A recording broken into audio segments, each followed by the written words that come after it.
안녕하세요. 비탐성에 오신 빛의 교회 지체 여러분들을 사랑하고 축복합니다.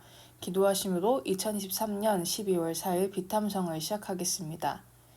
하나님 아버지, 오늘 이 시간에 하나님의 말씀 앞에 서게 하심에 감사드립니다.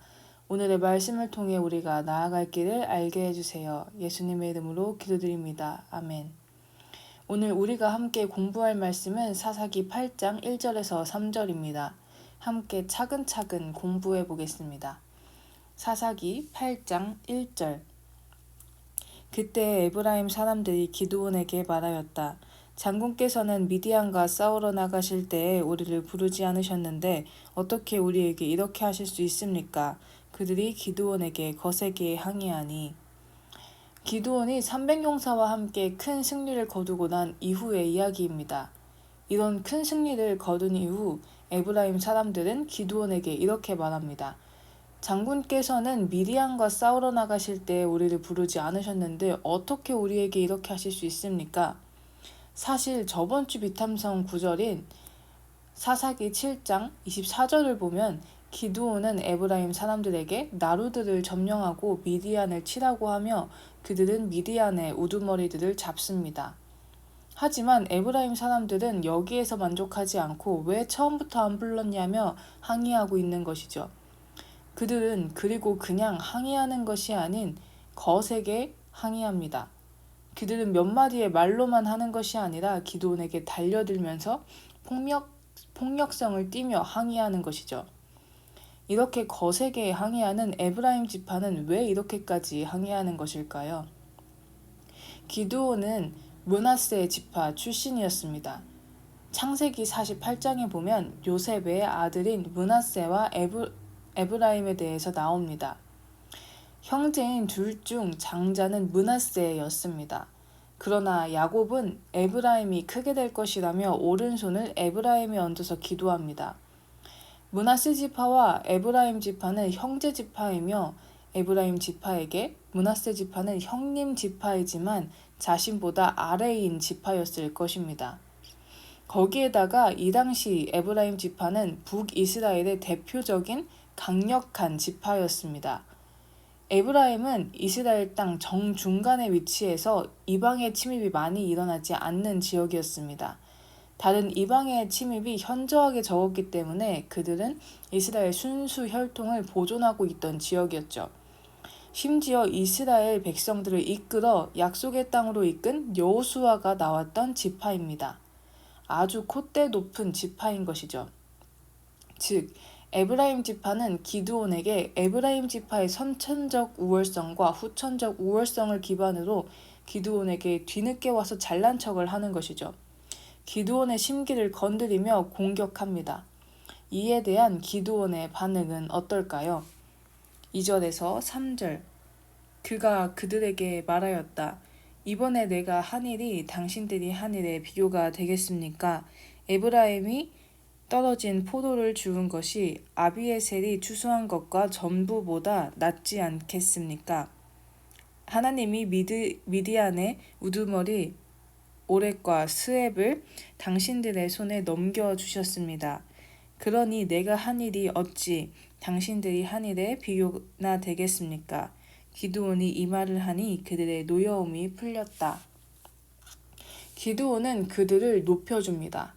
내가 한 일이 너희들의 한 일보다 높겠습니까? 라고 말합니다. 에브라임이 떨어진 포도를 주운 것이 아비에셀이 추수한 것 전부보다 낫다고 말합니다. 포도를 추수할 때 먼저 예쁘게 상품성이 있는 포도부터 나무에서 추수하죠. 기드온은 자신의 출신인 므낫세의 작은 종족의 선조인 아비에셀의 이름을 빌려 자신의 상품성 있는 포도의 추수보다 당신들에 떨어져 있던 그 포도가 더 낫다고 말합니다. 그러며 기드온은 자신이 판을 다 깔아주었던 그 일을 해냈던 에브라임의 공을 높이 사며 그들을 칭찬하죠. 이러한 기드온의 자신을 높이는 말을 들은 에브라임 사람들은 거세게 항의하다가 또 그 마음을 풉니다. 아주 쉽게요. 다른 사람들이 보면 기드온의 이러한 말은 세상 말로 호구 같아 보입니다. 왜 기드온은 그랬던 것일까요? 그리고 왜 오늘 이 말씀을 우리에게 주실까요? 라이프팀 성경 공부 안에서 월요일 부분을 보시면 마지막에 보면 잠언 15장 1절을 보라고 되어 있습니다. 우리 한번 잠언 15장 1절을 보겠습니다. 부드러운 대답은 분노를 가라앉히지만 거친 말은 화를 돋운다. 부드러운 말은 분노를 가라앉히지만 거친 말은 화를 돋우습니다. 오늘의 말씀과 참 맞는 말씀이죠. 그래서 우리는 왜 이런 부드러운 말을 하여야 하는 것일까요? 왜 호구 같은 인생을 살아야 하는 것일까요? 잠언 15장 3절 주님의 눈은 어느 곳에서든지 악한 사람과 선한 사람을 모두 지켜보신다. 주님의 눈이 우리를 향하기 때문입니다. 우리가 그들에게 잘해주는 이유는 그들이 누구이기 때문에 혹은 무엇을 가지고 있기 때문에가 아닙니다. 우리가 그들에게 호구와 같이 보이는 삶을 살아가는 이유는 이 모든 것을 보시고 악한 사람과 선한 사람이 누구인지 아시는 하나님이 우리를 지켜보신다는 것을 알기 때문입니다. 이제 곧 크리스마스가 다가옵니다. 겨울철 인기 동요에 산타 할아버지 우리 마을에라는 동요가 있습니다.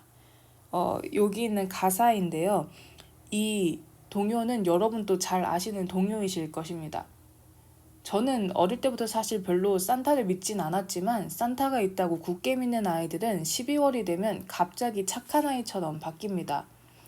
울던 아이들도 우는 아이에게는 선물을 안 주신대 라는 말 때문에 울지 않고 보통 때에 다른 아이들의 장난감을 빼앗고 울리던 아이들도 산타 할아버지는 알고 계신데 누가 착한 아이인지 나쁜 아이인지라는 가사로 인해 착한 아이가 됩니다.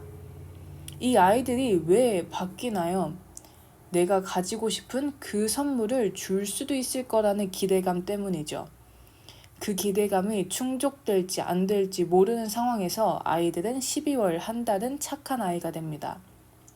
하지만 우리는 어떤가요? 모든 것을 알고 계시고 우리의 모든 삶을 보고 계시며 우리가 억울한 일, 슬픈 일을 당한 것을 모두 보시는 분이 계시다는 것을 우리는 알고 있습니다. 그리고 그분은 결코 변하지 않으시며 그 크신 힘과 사랑으로 우리를 이끄실 것을 우리는 알고 있습니다. 그리고 그 모든 순간 속에 하나님께서는 은혜로 우리의 삶을 만들어 나가실 것이며 결국에 우리는 모두 저 천국에서 만날 것임을 우리는 알고 있습니다. 내가 원하는 선물을 받을 수 있을지 없을지도 모르는 상황에서도 12월 한 달은 착하게 살 수 있는데 모든 것을 이루시는 하나님 앞에 살아가는 우리는 올해 하나님의 기쁨으로 살아갈 수 있지 않을까요? 적어도 오늘 하루 하나님의 기쁨이 되며 다른 이들에게 작은 예수처럼 살아가는 우리가 되기를 원합니다. 기도하심으로 비탐성을 마치겠습니다. 살아계신 하나님 아버지, 오늘 우리의 하루가 세상의 눈에는 어리석을지라도 하나님의 눈에 어여쁜 삶이 되게 해주세요. 그리고 그러한 삶이 지칠 때마다 살아계신 하나님을 바라보는 우리가 되게 해주세요. 예수님의 이름으로 기도드립니다. 아멘.